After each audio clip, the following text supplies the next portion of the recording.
Soy Alberto Schneider y este es el espacio de opinión y análisis de la 4TV.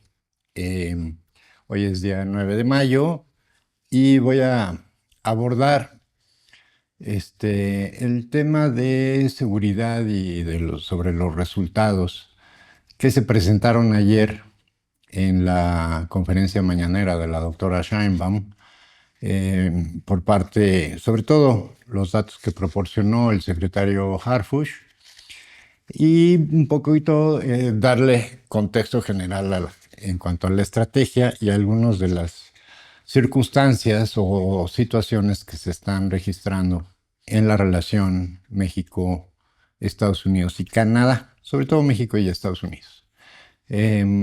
Simplemente comentar que, bueno, como se planteó desde el principio de la actual administración, en materia de seguridad se propuso una continuidad prácticamente en sus términos tal cual, como de la política que diseñó y echó a andar el presidente Andrés Manuel López Obrador.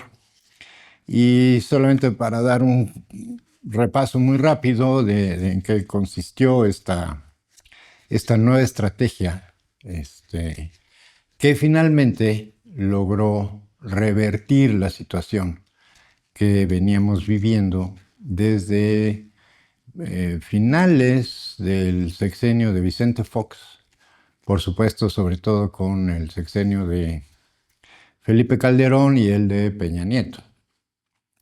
Entonces, en términos muy generales, recordemos que el presidente López Obrador planteó, primero que nada, como uno de los ejes centrales de su nueva política de seguridad, fue no hacer de esto, como se venía haciendo, un tema simplemente de policías y ladrones, ¿no? De malos y buenos, y de construir un aparato represivo enorme en todo el país para combatir delincuentes de cualquier índole.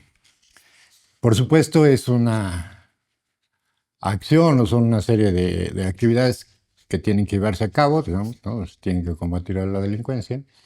Sin embargo, no es, digamos, la prioridad o no fue planteada como prioridad la represión en sí misma, digamos, ¿no?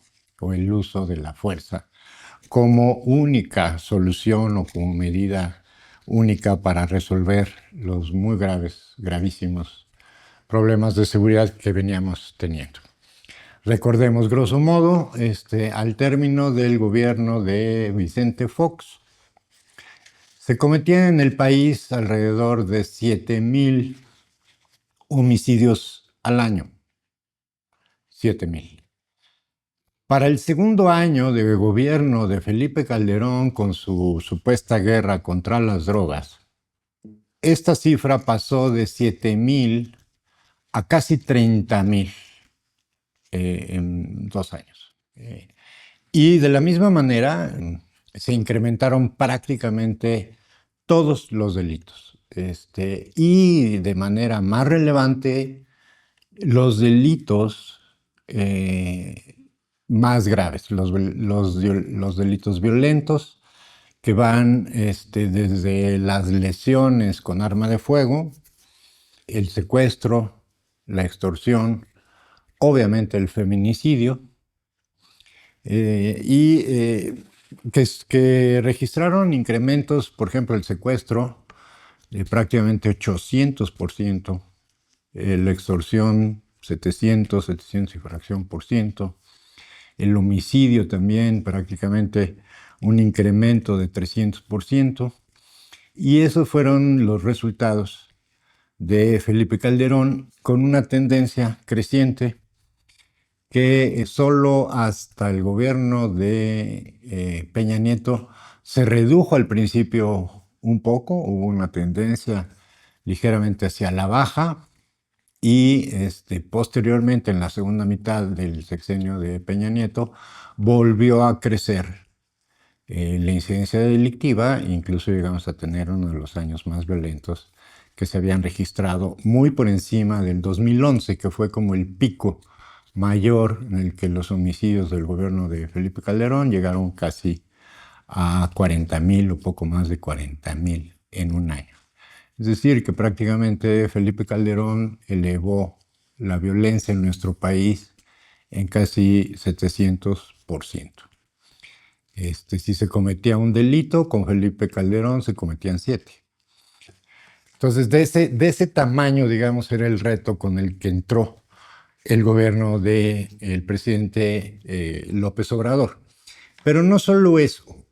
La violencia en nuestro país no solo, digamos, implicó una enorme, inmensa cantidad de víctimas de todo tipo de delitos violentos, que son los más, digamos, los más significativos en términos sociales y para la vida individual y familiar y colectiva de la gente, sino también de los delitos de cuello blanco y del fraude, en fin, de prácticamente, si uno revisa la lista de delitos registrada en el Código Penal federal o en los códigos penales de los estados, prácticamente no hay delito que no hubiera incrementado en esos 2 sexenios, sobre todo de Felipe Calderón y de Peña Nieto.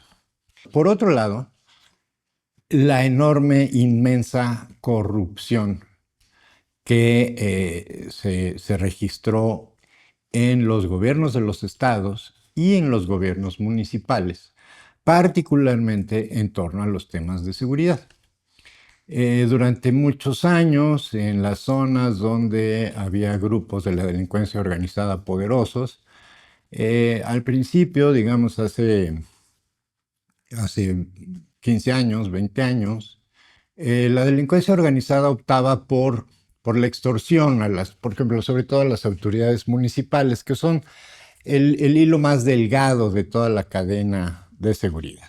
Lo que hacían era, pues, imponer condiciones a los presidentes o presidentas municipales, en algunos casos mediante amenazas o bien, por el otro lado, con ofrecimientos de dinero y apoyo para sus campañas, en fin, con la finalidad, digamos, de tener cierta protección por parte de las policías municipales.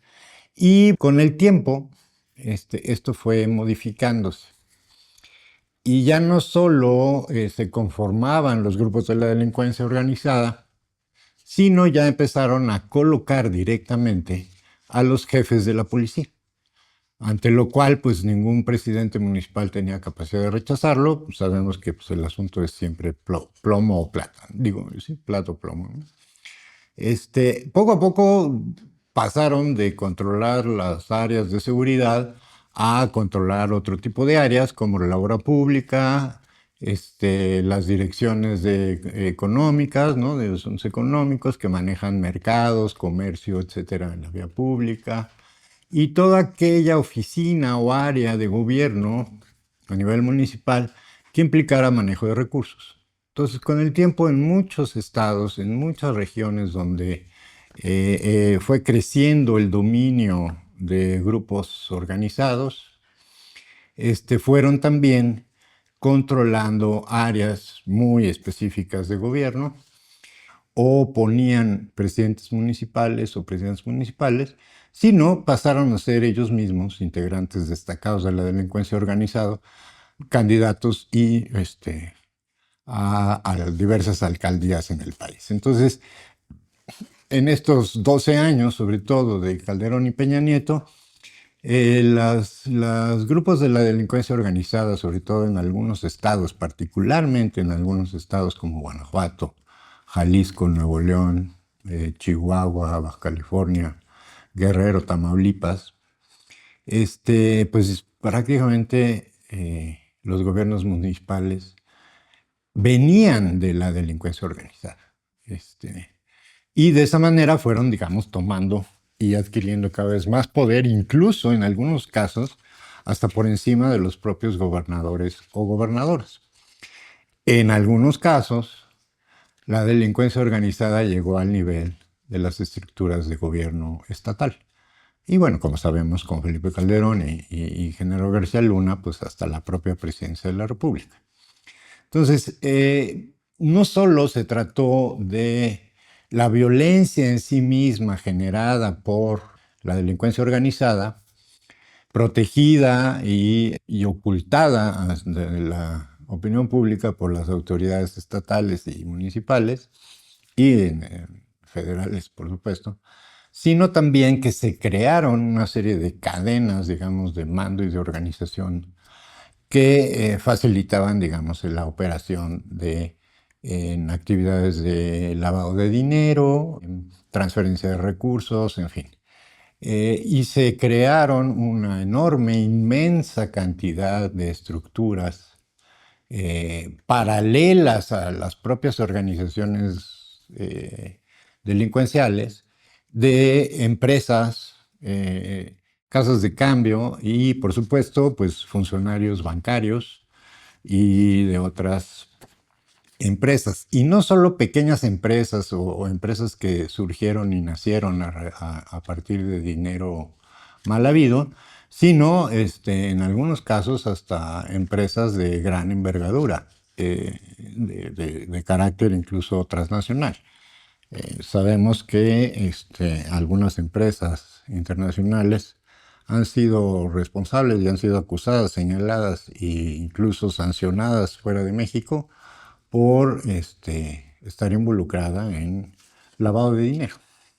Entonces, frente a un panorama en el cual teníamos un desastre social y de seguridad en el país, ocasionado por dejar hacer y de dejarle la seguridad pública de nuestro país en manos de la Agencia Internacional de Tráfico de Drogas llamada DEA, y a los grupos de la delincuencia organizados por la DEA y por la CIA en nuestro país, es como llegamos a tener una situación de violencia inverosímil que aún hoy, después de casi 7 años de que se terminaron esas políticas de incentivar la delincuencia, estamos viendo que poco a poco, desde el gobierno anterior y ahora más aún con el gobierno de la doctora Sheinbaum, cómo estas tendencias se han revertido y seguimos viendo una tendencia descendente y no solo una tendencia descendente en la comisión de los principales delitos o de los delitos más violentos, sino que la curva, digamos, descendente cada vez se hace más empinada, por decir. Es decir, que el descenso en la violencia cada vez es más rápido. Estamos viendo reducciones cada vez mayores en el número de delitos, sobre todo los delitos más graves, los delitos violentos.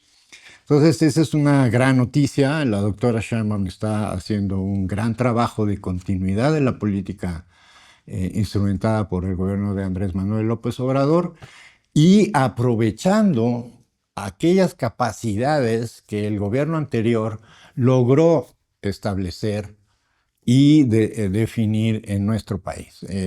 La doctora Sheinbaum, afortunadamente, y digo gracias a quienes votamos por ella, mantuvo la línea de política de seguridad y la reforzó en aquellas áreas y en aquellos aspectos en los que era necesario y para lo cual pues 6 años del gobierno de Andrés Manuel no fueron suficientes. Por ejemplo, y es quizás uno de los ejes centrales o que han permitido dar los resultados que estamos viendo ahorita, es el tema de la inteligencia policial. El presidente López Obrador, digamos, hizo todo un proceso muy complejo, muy complicado, con muchos obstáculos, digamos, al interior de las propias instituciones, ¿no? Este elefante blanco de que hablaba el presidente, había que, pues, no solo arrearlo, sino latigarlo para que se moviera.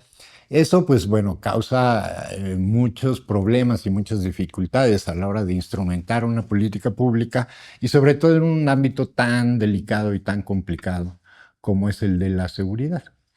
Entonces, gracias a esta característica de continuidad en una política y de reforzamiento de aquellas áreas que eran necesarias fortalecer, es que vemos resultados como el que nos presentaron el día de ayer en la conferencia mañanera. Destaca, obviamente, ¿no?, la reducción de los homicidios entre septiembre del 24, o sea, el último mes del gobierno anterior, que ya tenía un registro de alrededor del 25% de reducción en términos globales de principio de sexenio a fin de sexenio en el número de homicidios. A partir de ese punto, sigue habiendo una reducción continua y, como decía, cada vez más rápida en el número de, no solo de homicidios, sino en general de todos los delitos violentos. Entonces, como decía, ¿no?, tenemos 21 homicidios diarios menos que en septiembre pasado.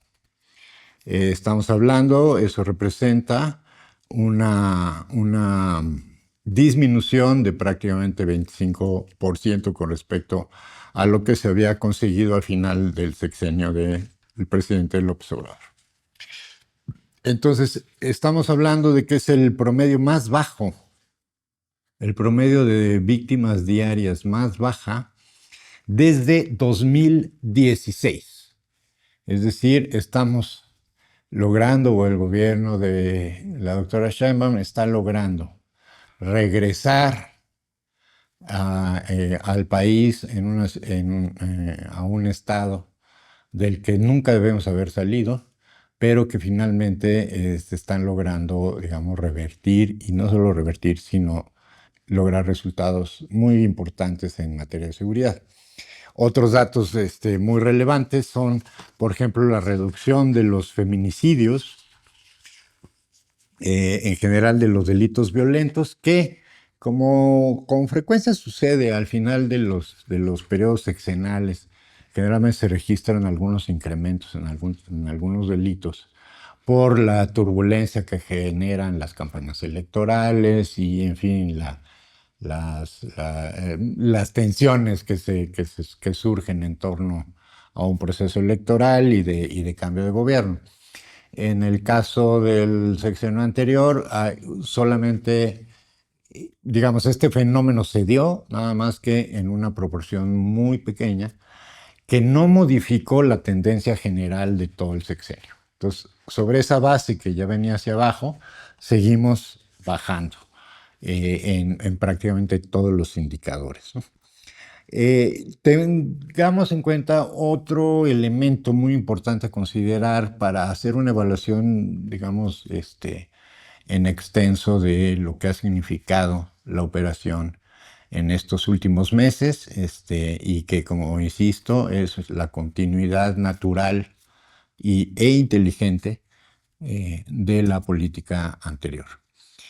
Nada más para tener una idea de lo que ha sido o de lo que representaron, no solo en términos de violencia, sino en términos de recursos desperdiciados en nuestro país.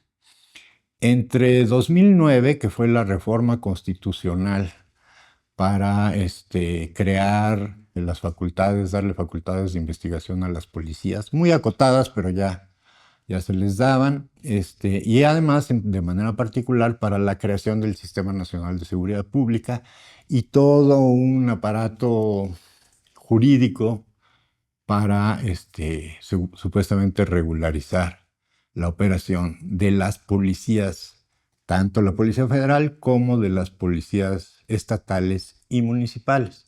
Y se crearon una serie de burocracias enormes que, pues como lo vemos hasta que llegó el presidente Andrés Manuel López Obrador, pues no solo no habían tenido resultados positivos, sino al contrario, solamente al mismo tiempo que crecía la delincuencia, que crecían los homicidios, que crecía el secuestro, crecía la burocracia.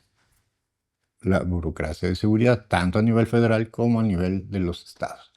Nada más, grosso modo, entre 2009 y 2018, los recursos federales destinados a los estados del país para la seguridad alcanzaron el billón de pesos. Y sin embargo, la violencia creció en proporciones como las que comenté al principio. 400%, 300%, 700% en el caso del secuestro. Entonces, al mismo tiempo que se incrementaba el dinero proporcionado a los estados del país para que cumplieran con todo aquello que se estableció en la Ley General del Sistema Nacional de Seguridad Pública, pues simplemente era dinero tirado a la basura, porque lo único que hizo fue corromper más a las autoridades estatales y municipales y federales también, y lograr resultados contraproducentes. Es decir, si en algún tema se ha gastado el dinero de la peor manera posible, ha sido en el tema de seguridad. Y si nos vamos estado por estado, llama la atención, por desgracia, el estado de Guanajuato.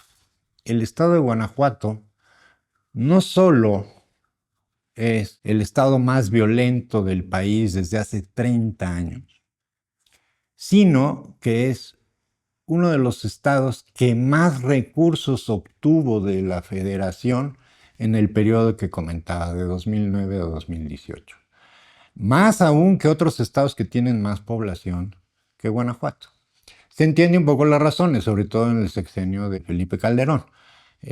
Panista, su poder económico se lo dio la clase política de los estados del Bajío, particularmente Guanajuato, y con ellos se pactó personajes muy conocidos, afiliados al Yunque, a esta organización que fue secreta durante mucho tiempo, pero que ya dejó de serlo tanto. Y además fueron vinculados para lavar dinero de los Zetas. De ahí que los Zetas pues no desaparecieron, simplemente se convirtieron en guachicoleros y se asentaron en los estados justamente del centro del Bajío del país, entre ellos principalmente Guanajuato. Entonces tenemos que la clase política de Guanajuato se alineó, se asoció para lavar dinero y crear empresas con los Zetas, gracias a la operación de Felipe Calderón y, aunque ya no era presidente, pero pues con los buenos oficios de Vicente Fox. Guanajuato, por alguna razón, sigue siendo el estado donde concentran el 15% de todos los homicidios que se cometen en nuestro país. Muy por arriba incluso de lo que actualmente, con la guerra que desató la DEA y el Departamento de Justicia de Estados Unidos al secuestrar al Mayo Zambada, ni siquiera esa violencia desatada en Sinaloa ha rebasado en el número de delitos violentos a Guanajuato.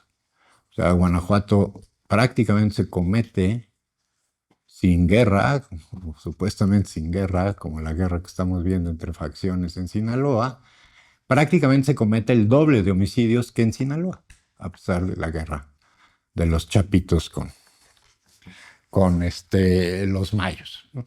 Entonces, tenemos que finalmente, atendiendo a las causas, con una coordinación efectiva, porque ese quizás sea uno de los elementos que un poquito quizás se ha dejado de lado en términos del análisis en materia de seguridad, pero desde mi punto de vista es quizás uno de los factores más relevantes en la obtención de los resultados que vimos.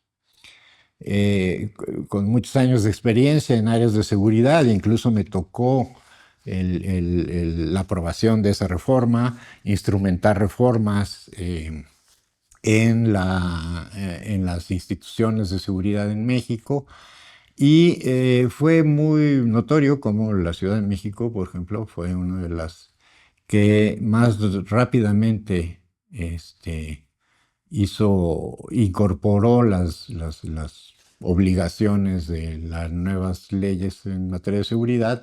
Y no solo eso, sino que además en algunos casos, en algunos temas, llevaba varios años de ventaja con respecto a otros estados. Entonces, en ese entonces era muy claro que si no había una modificación completa en la forma como se planteaba la coordinación entre los tres niveles de gobierno, eso no iba a funcionar. Y efectivamente, como lo vemos con los resultados, ¿no? Con estos incrementos de 400, 500, 700% en los homicidios y en la violencia en general, pues ningún mecanismo de coordinación realmente funcionaba. ¿Cómo eran estos mecanismos de coordinación en materia de seguridad? Pues eran las conferencias nacionales de secretarios de seguridad, las conferencias nacionales de procuradores de justicia, la conferencia nacional de juzgados cívicos, no me acuerdo. Y bueno, se reunían cada 3, 4 meses y sí, cada quien planteaba y se adornaba su estado y demás. Y pues sí, acordaban algunas cosas, a veces ya en corto un gobierno de un estado con otro gobierno de otro estado hacían algún tipo de convenio, de coordinación, pero y a los 3, 4 meses se volvían a reunir y cada quien volvía a presentar sus informes y sus logros y sus grandes avances y ya. Este, La gran novedad, y creo desde mi punto de vista, digo, todo influye, pero creo que es uno de los factores que mejor o que más han contribuido a tener los resultados que hoy vemos, es la coordinación efectiva en los tres niveles de gobierno mediante un mecanismo pues muy simple en su concepción, ¿no? Muy difícil de instrumentar, con muchos problemas, digamos, con muchos puntos, digamos, complicados o delicados en su operación cotidiana. Y me refiero a los gabinetes de seguridad. Recordemos, hay un gabinete federal, ¿no? Que se reúne todos los días, ¿no? A primera hora de la mañana, es la primera actividad de la Presidencia de la República, la reunión de seguridad, donde se analizan, se revisan todos los sucesos destacados, relevantes del día anterior y algunas cuestiones de continuidad, de cuestiones que vienen de varios días antes. Al mismo tiempo, son 32 gabinetes estatales y 260 gabinetes municipales o regionales, ¿no? Municipales en aquellos municipios grandes, de mucha población o un territorio extenso. Y en algunos casos son regionales donde se reúnen las autoridades de varios municipios que conforman una región determinada. Entonces tenemos 262, si mal no recuerdo, 262 gabinetes regionales. ¿Y cómo funcionan? Están los titulares o los representantes del gobierno federal en el estado o en la región, en el municipio que corresponda, y las autoridades locales correspondientes, seguridad, bueno, alcalde o gobernador, secretarios de seguridad, fiscales o procuradores, gente, normalmente protección civil está prácticamente de manera permanente y eventualmente, de acuerdo con ciertas situaciones, circunstancias o acontecimientos que hayan sucedido o que estén por suceder, que se va a haber algún evento muy particular, etcétera, que implique tomar ciertas medidas preventivas, entonces ahí se toman las decisiones. Lo importante de esa relación es que las autoridades del gobierno es un trabajo cotidiano y es muy fácil, digamos, tener una evaluación inmediata y cotidiana de qué tanto se está colaborando, qué tanto se está avanzando, en qué sí y en qué no, dónde están los problemas, de una manera cotidiana y permanente. Obviamente esto implica una voluntad política. Recordemos, por ejemplo, Guanajuato se negó a recibir a la Guardia Nacional en su estado y el gobernador recién tomó posesión de su gobierno, se negó a colaborar con el gobierno federal.